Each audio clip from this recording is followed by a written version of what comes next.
En este episodio bonus de Influencias Modernas voy a hablar rápidamente, espero que sea bastante breve dentro de lo compleja que es la situación, sobre lo que ha pasado en Venezuela en las últimas horas o en el último día. Este video se va a subir, vamos, en este episodio se va a subir el día domingo y va a hablar de lo acontecido el día sábado, que en teoría sería hoy, pero para el día que se va a subir el video sería ayer. Como episodio bonus que se sale de la narrativa que viene teniendo y que va a tener en los próximos episodios el podcast, voy a dar un poco de contexto primero. ¿Qué pasó en Venezuela en las últimas horas o en el último día realmente? Lo primero, lo principal, por medio de una intervención casi que express de Estados Unidos que venía siendo anunciada ya en los últimos meses casi, se logró capturar de forma, vamos a decir, limpia a Nicolás Maduro y a Cilia Flores en un operativo que buscaba llevarlos a Estados Unidos, concretamente a Nueva York, para precisamente enjuiciarlos por los cargos internacionales por narcotráfico, narcoterrorismo y demás, por lo que fueron acusados ya hace un tiempo. Por supuesto, con esta operación de captura que podríamos llamar como Operación Express, o los gringos lo definen como Operación Quirúrgica, hubo el bombardeo en ciertas zonas de Caracas a los principales cuarteles militares. Se bombardeó el Fuerte Tiuna, se bombardeó el cuartel de la montaña, que fue un evento bastante controvertido. Y hubieron un par de bombardeos selectivos también incluidos a distintos cuarteles en las zonas aledañas. Después de esta operación, y ya más o menos al mediodía tarde de ayer sábado, Trump dio declaraciones al respecto bastante breves, porque la mayor parte de las declaraciones fueron ensalzando y alabando al ejército estadounidense por la operación, siendo básicamente tres cosas o tres puntos principales sobre la intervención. Primero, lo obvio, que se capturó a Maduro y a Cilia Flores como gran evento para enjuiciarlos precisamente, y que esto abría la oportunidad para que Venezuela volviera a ser libre, para que se derrumbara el régimen dictatorial. Segundo, que los Estados Unidos van a tomar el control del país, lo dijo casi que textualmente así, y van a asegurarse por medio de un gobierno de transición que haya, valga la redundancia, una transición democrática estable para establecer un gobierno que pueda restituir la libertad y la democracia plena en el país. Y por supuesto, tal vez lo más alarmante, si se quiere, que van a tomar el control total del petróleo que les pertenece y que están listos y preparados para una segunda operación o una segunda intervención, porque bueno, evidentemente no han sacado su operativo militar de las costas venezolanas. Y también es un poco evidente, un poco lógico esperar que, al haber sacado a Maduro y a Cilia Flores, eh, se sabe que ellos no son los cabecillas que hay detrás de todo el aparato dictatorial del régimen. Se sabe que todavía quedan células importantes y que derrumbar la estructura del régimen, teniendo en cuenta que hay un aparato militar, incluso terrorista, detrás bastante pesado, no es tampoco tan sencillo. Pero bueno, esa es básicamente la contextualización muy breve, muy reducida de lo que ha pasado en las últimas horas. Yo realmente no vengo a dar un informe noticioso, porque tampoco es lo que me interesa en este caso. Hice un ejercicio más de análisis y tal vez una lectura un poco controvertida del asunto, para tratar de entender o de ver qué consecuencias directas hay y están ocurriendo en estos momentos mientras se desarrollan eventos. Por supuesto, los posibles escenarios, que es más un ejercicio de especulación mío propio, de lo que yo creo que puede llegar a pasar, y tal vez un análisis de conclusiones o de qué se puede extraer de todo esto a nivel general.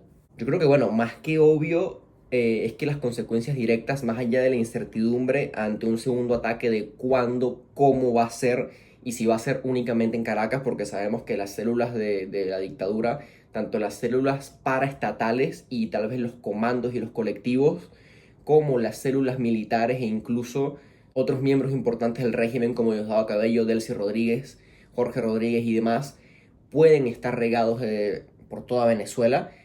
Incluso se hablaba de que Delcy Rodríguez estaba fuera de Venezuela. No se sabe realmente. Pero más allá de eso está el tema de la inestabilidad para el régimen, porque evidentemente, si bien sabemos o intuimos que Maduro no era el cráneo o el cerebro detrás ni de la operación de narcotráfico, ni mucho menos del funcionamiento del régimen, Maduro siempre ha sido visto como un títere dentro de todo este entramado siniestro. Sí es cierto que la forma tan sencilla y aparentemente tan quirúrgica en la que sacaron a Maduro de Venezuela induce cierta inestabilidad, mucha incertidumbre, y resquebraja un poco el discurso sobre el que se venía sosteniendo la dictadura de Maduro y compañía. Bueno, sobre todo el discursito de que iban a ser la Vietnam de América, de que iban a plantar una batalla, de que los Estados Unidos no iban a hacer nada, etcétera, etcétera, etcétera. Y aparte de eso, de que vendían también ciertos operativos militares, como que Venezuela iba a ser impenetrable para los gringos. Evidentemente, si uno conoce un poco de historia, se da cuenta que el discurso era eso, discurso, era puro parafernalia. Pero bueno, igualmente los hechos hay que verlos antes de juzgar. A pesar de esta inestabilidad, uno entiende que no hay un derrumbe total, por lo que ya dije hace un ratito. No han sacado a toda la estructura del régimen, y para mí el que es el más pesado del régimen, la figura de Diosdado Cabello, sigue estando dentro de Venezuela, presuntamente. Él ya ha declarado muchas veces que a él lo sacan muerto de Venezuela, y yo creo que lo van a sacar muerto de Venezuela. Y está por verse, porque está Diosdado Cabello, está Padrino López, están las fuerzas militares. Aparentemente las fuerzas más pesadas siguen todavía, como quien dice, rodilla en tierra. Entonces, bueno, quedaría por ver bajo qué términos se da esa supuesta segunda intervención o segunda oleada y cómo se dan esos enfrentamientos, si es que se dan, ¿no? Eso sería para mí lo más importante después de esto, porque no sé ni qué tan quirúrgica ni qué tan encubierta puede ser esa segunda operación, teniendo en cuenta que ahí sí puede haber un enfrentamiento mucho más directo y mucho más violento, por supuesto. No vas solo a bombardear puntos estratégicos en una segunda intervención, y menos si planeas controlar el país para asegurar una transición libre y democrática. Por supuesto, con esta idea de la posibilidad del control del país por parte de Estados Unidos y de una transición democrática, se da la posibilidad de que Venezuela vuelva a tener un gobierno estable, un gobierno que recupere la institucionalidad plena del país y el funcionamiento pleno de la democracia, con todo lo que eso representa a nivel estatal. Esto queda un poco en especulación porque realmente no se sabe, porque todo depende de esa segunda intervención y de qué ocurre también con lo que queda del aparato del régimen.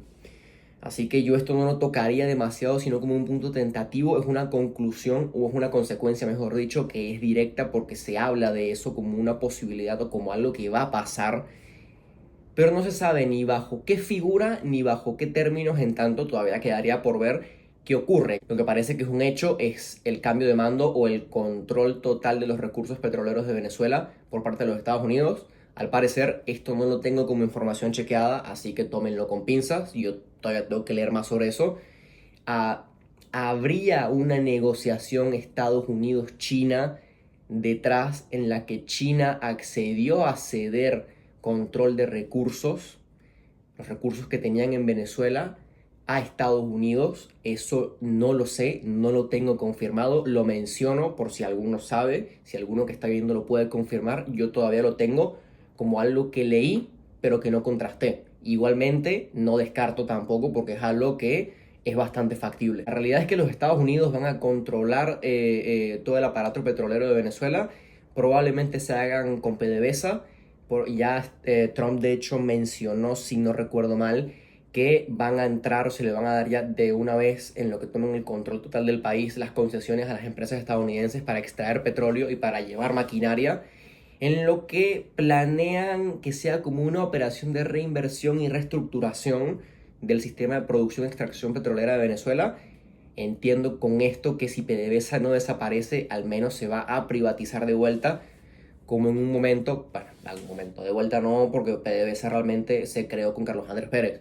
Antes PDVSA no existía, pero bueno, se entiende el punto. Y con esto veríamos claramente el interés principal de Estados Unidos por intervenir en Venezuela y sacar al régimen, que era hacerse el control del petróleo, entre otras cosas, pero principalmente hacerse el control del petróleo. Como otra consecuencia directa, por supuesto que hay que mencionar las violaciones a los códigos del derecho internacional, a la Carta de las Naciones Unidas, entre otras cosas. Se ha mencionado mucho, muchos gobiernos y la comunidad internacional han denunciado la intervención de Estados Unidos porque evidentemente se violan códigos del derecho internacional y se violan varios artículos de la Carta de las Naciones Unidas, entre ellos la no intervención en los asuntos internos de otros estados, la no intervención violenta, por supuesto, en otros estados, entre otros. Esto plantea un panorama internacional un poco complejo, sobre todo porque a nivel geopolítico sabemos que estas declaraciones por lo general buscan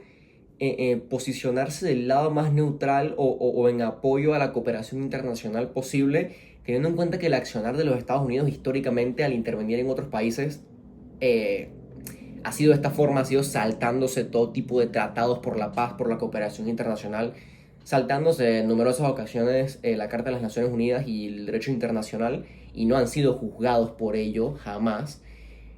No veo que esto sea tampoco un gran problema o algo como para darle revuelo, porque si bien entendemos que está mal, y legalmente está mal y es denunciable 100%, eso es un hecho que no podemos negar, tampoco se me ocurre otra solución para un régimen dictatorial, totalitario, con un presidente o unos cabecillas que están involucrados en acciones terroristas, que están involucrados en el narcotráfico y que tienen denuncias internacionales contrastadas e incluso pedidos de captura internacionales.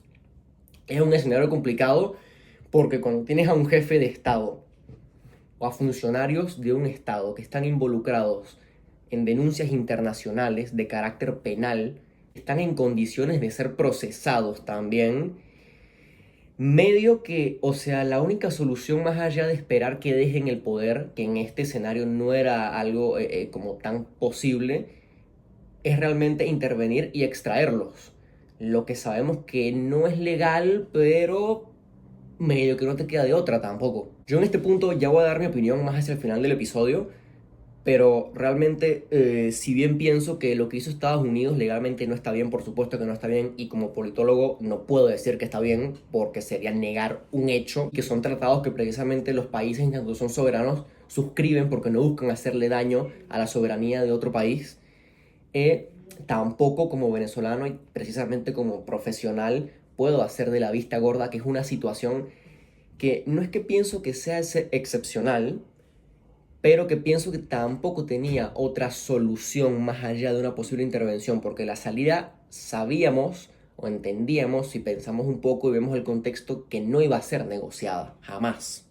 Eso me lleva a un punto que escribí acá brevemente, y es el de posibles escenarios. ¿Qué puede pasar? Acabo de hacer un ejercicio especulativo, voy a especular pensando en qué es lo que yo creo que puede pasar, porque yo creo que hay tres posibles escenarios. Lo organicé como en plan el bonito, el más factible y el peor. El bonito o el idealista sería que, bueno, Estados Unidos impone un gobierno de transición, como dice Trump, que van a hacer, toman el control del país por tiempo indefinido. Esperemos que ese tiempo indefinido sea poquito tiempo, porque también sabemos lo que pasa cuando Estados Unidos se mete en un país por la fuerza y pretende restituir la libertad y la democracia. Spoiler, no sale bien. Pero bueno, suponiendo que Estados Unidos impone este gobierno de transición. Bien, sale todo bien, no se quedan demasiado tiempo, aseguran una transición limpia y en el mejor de los casos asume Edmundo y María Corina Machado con la restitución plena de un Estado, de una institucionalidad formal plena y de un aparato electoral justo y transparente. Esto sería el escenario ideal porque evidentemente sabemos que Edmundo y María Corina ganaron las últimas elecciones legítimamente, o al menos eso es lo que está, y técnicamente, constitucionalmente, serían el gobierno legítimo porque siguen estando en periodo de gobierno. Así que eso sería un potencial escenario 1, escenario ideal. ¿Creo que esto va a pasar? Honestamente, no. Segundo escenario, el escenario que yo personalmente creo que es el más factible. Estados Unidos va a imponer un gobierno de transición por tiempo indefinido. Ese tiempo indefinido, evidentemente, va a ser indefinido, sabrá Dios hasta cuándo, y se va a mantener la inestabilidad política e institucional que ha caracterizado a Venezuela los últimos 15 años por lo menos. Porque a esto hay que sumarle que internamente Venezuela tiene una situación partidaria que no solo es inestable, sino que es sumamente corrupta, porque los partidos que dicen ser de oposición están todos aliados de una u otra forma con el régimen, no solo por vínculos a nivel narcotráfico, sino también por vínculos a nivel conveniencia y plata, mucho lavado de dinero incluido. Entonces, no se pueden incluir opciones de partidos o de candidatos que puedan sumarse a esta transición democrática de forma realista, porque no existe ese panorama, no existe esa piscina de opciones, digámosle, como para uno poder elegir y poder decir, bueno, si no es la dupla Edmundo María Corina, puede ser otra dupla. No hay otra dupla y nada, tampoco creo que la haya en este contexto. Entonces, para mí la opción más factible, por más que no me guste, es que probablemente ese dicho gobierno de transición de los Estados Unidos se va a mantener por un tiempo considerable. La tercera opción o tercer escenario que a mí se me ocurre, que es el peor de todos, no lo descarto, lo veo más posible que el primero. Tampoco me gustaría que pase porque sería nefasto y sería más baño de sangre todavía. Y es que, símil a una situación parecida a, aunque ahí fui redundante, a lo que pasó en Libia cuando interviene precisamente Estados Unidos e impone un gobierno de facto para asegurar una transición democrática, hay insurgencias. Aquí yo marqué insurgencia de células militares, colectivos, células terroristas. Sabemos que en Venezuela hay un par de células de Hezbollah y grupos derivados enconchadas, como quien diría, y avaladas por el régimen. Pero básicamente esta insurgencia de células militares o colectivos armados apoyados por el régimen precisamente eh, eh, se darían en un contexto de oposición al gobierno de transición de los Estados Unidos, tratarían de imponer, sin una resistencia armada parecida a lo que sería una guerrilla, un gobierno también de facto en nombre de la protección de la legitimidad del régimen y de la verdadera democracia bolivariana. Y buscarían también imponer un gobierno, vamos a decirle, de facto para desestabilizar y para sembrar caos. Yo lo veo parecido a la situación de Libia, no porque sean situaciones a nivel contexto país similares, fueron situaciones completamente distintas, pero en Libia ocurrió algo parecido con la imposición de gobiernos de transición y con las insurgencias internas para imponer gobiernos de carácter más popular y en defensa de los intereses nacionales. Viendo el carácter de los colectivos en Venezuela y de las células del régimen, sobre todo las militares, no me parece algo que sea completamente descabellado, sobre todo si Estados Unidos no logra eliminar efectivamente al resto del régimen. Pasando los escenarios y yendo yo a las conclusiones que puedo sacar de esto. Como digo, todo es como a nivel muy especulativo porque es algo, son eventos que están en desarrollo. Primero que todo, no se pueden sacar conclusiones, valga la redundancia, concluyentes sobre algo que sigue en desarrollo. Tampoco diría que es lo más sensato sacar conclusiones de una vez sobre qué es lo que va a pasar en Venezuela con certeza a futuro, porque yo creo que ni los mismos Estados Unidos, ni la gente en Venezuela, ni lo que queda del régimen pueden intuir qué va a pasar. Es una situación que es confusa, es una situación que es compleja, es una situación que incluso a nivel geopolítico ya va teniendo muchas aristas y muchas variables, sobre todo porque China y Rusia al parecer no estaban tan involucradas dentro del régimen o dentro de Venezuela como parecía. Esto también, como digo, está por verse, hay que contrastar esa información, pero al parecer su protección hacia Venezuela era algo más simbólico y de discurso que otra cosa.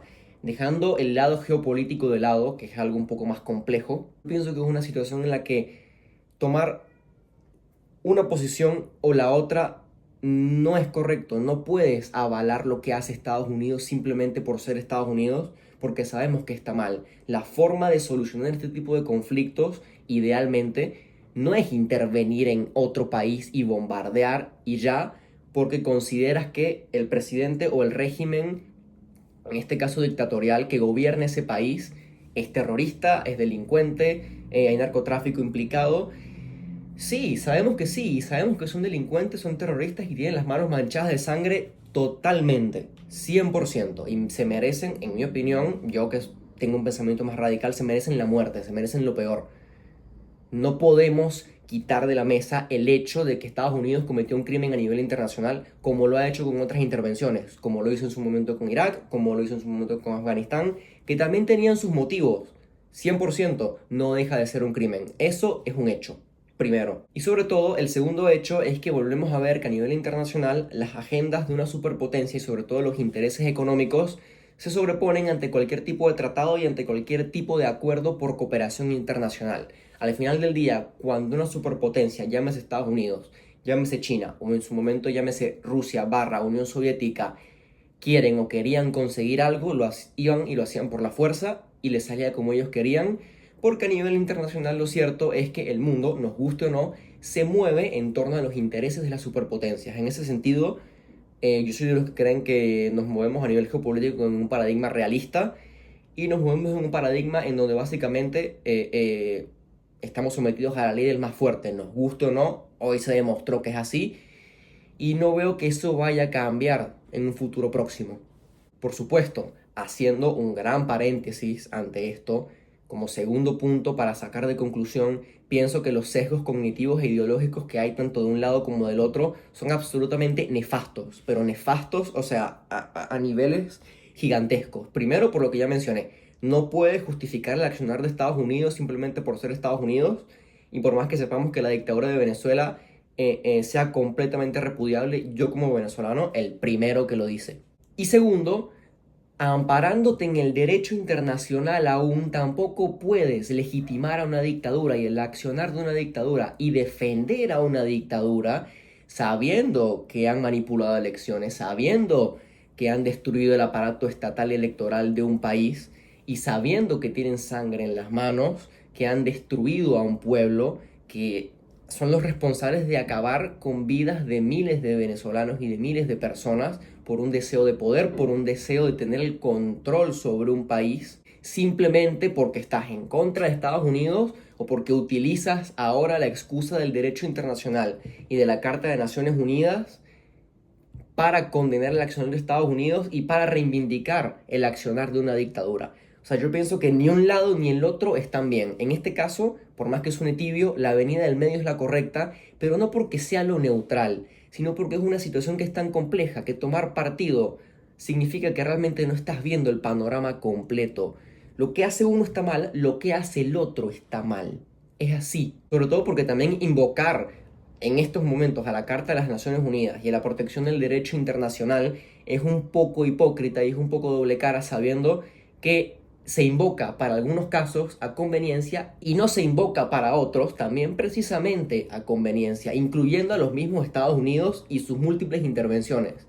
Entonces, o aplicamos el derecho internacional como se debería aplicar para todos los casos por igual, o nos lo pasamos por el culo como se lo han venido pasando por el culo a lo largo de la historia. En ese sentido, para mí la postura más sensata es, y bastante crudo, no se le puede chupar el culo a los Estados Unidos pensando que son los salvadores, que sabemos que no son y que no han sido a lo largo de la historia, pero tampoco se puede legitimar el accionar de un régimen dictatorial, totalitario y sanguinario simplemente porque los interviene Estados Unidos. O sea, cualquiera de las dos posturas no solo es ignorante, sino que está completamente mal a nivel de hechos y a nivel de análisis porque estás completamente sesgado. La situación de Venezuela, nos gusta o no, exigía una intervención externa. Por más que a mí me hubiese gustado que la solución hubiese pasado por nosotros, por el pueblo venezolano, la realidad es que también nos gusta o no, somos un pueblo que moralmente está bastante debilitado, que la migración nos ha debilitado no solo a nivel moral y a nivel simbólico incluso, sino también a nivel de fuerza de lucha. Eso es algo que es una realidad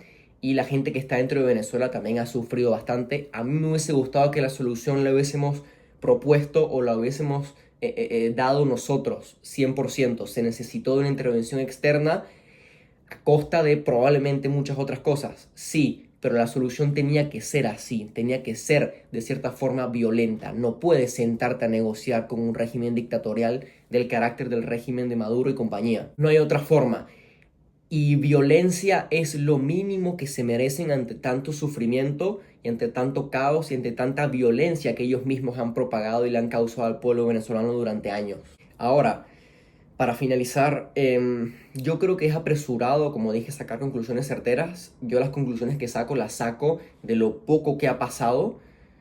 Yo creo que es correcto sentir alivio a nivel internacional y los venezolanos, por supuesto, es correcto aliviarse, porque se dio un paso importante para conseguir la liberación a esperas de lo que pueda pasar.